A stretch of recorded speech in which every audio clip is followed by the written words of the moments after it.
முருகா போற்றி. ஓம் சரவண பவ.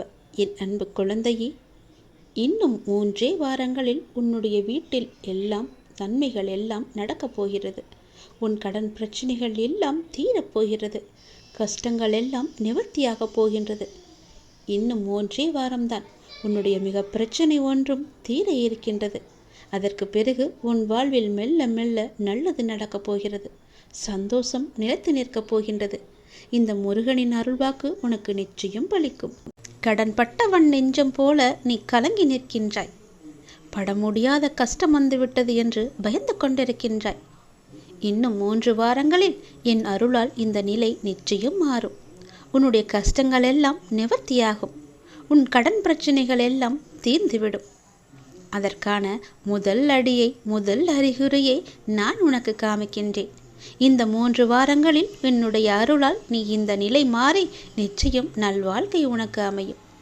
உன்னை காப்பாற்றவே நான் இந்த குருவின் அவதாரம் எடுத்திருக்கின்றேன். உன் தவறை நீ உணர்ந்து என்னை காண வேண்டும் என்ற ஆவலுடன் என்னை தேடி வந்த உன்னை காப்பாற்றவே நான் இந்த அவதாரம் எடுத்து வந்துள்ளேன். குரு சேவை செய்து வந்த வம்சத்தில் நீ பிறந்ததனாலேயே நீயும் என்னை போன்ற குருவின் கடாட்சத்தை பெற்றுள்ளாய். இதை நன்கு உணர்ந்து கொண்டு குரு சேவையில் உன் வாழ்வை நீ கழித்துவிடு. உன் வாழ்க்கை சந்தோஷமாக மாறும். நிதானத்தை நீ இழக்காத வரை உன்னுடைய வாழ்க்கையில் தோல்வி என்பதற்கு இடமே கிடையாது. எப்பொழுதும் நிதானமாக இரு. எதை செய்ய வேண்டும், எப்போது செய்ய வேண்டும், எப்போது செய்தால் இது நன்றாக வளரும் என்று நினைத்து சரியாக யோசித்து நிதானமாக செய். ஒவ்வொரு விஷயத்திலையும் நிதானத்தை கடைப்பிடிக்க வேண்டும். இவ்வுலகில் உள்ள ஒவ்வொரு மனிதனுக்கும் தனித்து ஒரு ஆற்றல் உண்டு. உனக்கும் ஒரு ஆற்றல் இருக்கிறது. அதை நீ வாழ்க்கையின் சரியான முன்னேற்ற பாதையில் பயன்படுத்தி நீ பயணித்து கொண்டு வந்தால் அது நிச்சயம் நல்விளைவை தரும். நல்விளையை தருகின்ற விலைக்கு உன்னை உயர்த்தி கொண்டு போய் சேர்க்கும் என்பது நிதர்சனமான உண்மை. உன்னிடம் உள்ள ஆற்றலை நீ குறைத்து மதிப்பிட்டு கொண்டிருக்கின்றாய். என்னால் இது முடியுமா என்று எடுத்த எடுப்பிலேயே எதை கண்டும் அச்சப்படாதே. உனது உணர்வுகள், எண்ணங்கள், பேச்சுக்கள் எல்லாம் எத்தகைய நிகழ்வை சுற்றி விரும்பியோ வெறுத்தோ தீவிர வட்டமிடுகிறதோ அதுவேதான் உனக்கு நடக்கும். ஆகவே உனக்கு வேண்டியதை பற்றி மட்டுமே தீவிர உணர்வோடு சிந்தித்தும் பேசியும் விரும்பியும் இரு. நீ நினைத்தது விரைந்து நிறைவேற வேண்டுமானால் தோல்விக்கு அஞ்சி முடங்கி கிடப்பதோ மடங்கி கிடப்பதோ நல்ல வாழ்க்கையை உனக்கு தராது. போட்டியில் தோற்றாலும் ஓட்டப்பந்தயத்தில் ஓடுபவன்தான் வெளியில் நின்று விமர்சிப்பவனை விட மேலானவன். அதை நீ புரிந்து கொள். ஒரு செயலை செய்ய முடியாதவர்கள் அவர்களால் முடியாததை உங்களாலும் செய்ய முடியாது என்று சொல்லுவார்கள். அவர்கள் பேச்சையெல்லாம் நீ காதில் வாங்கி கொள்ளாதே. சொல்லுபவர்கள் சொல்லட்டும். அவர்களிடம் நீ காது கேட்காதவராக இருப்பதே சில நேரங்களில் உனக்கு பொருத்தமானது. உன் வழியில் நீ சென்று கொண்டே இரு.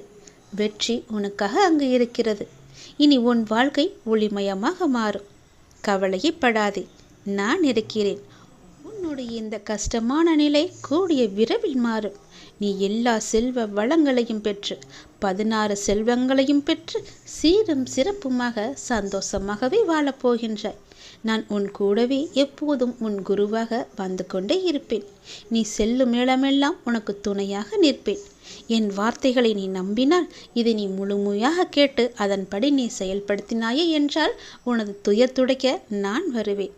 உனது துயர் துடைக்க உன்னை தேடி நீ இருக்கும் திசை நோக்கி நான் ஓடி வருவேன். நீ இழந்தது எல்லாவற்றையும் மீட்டு நான் உனக்கு தருவேன். நம்பிக்கையோடு நான் சொல்வதை எல்லாம் செய். உன் வாழ்க்கை ஒளிமயமாக மாறும்.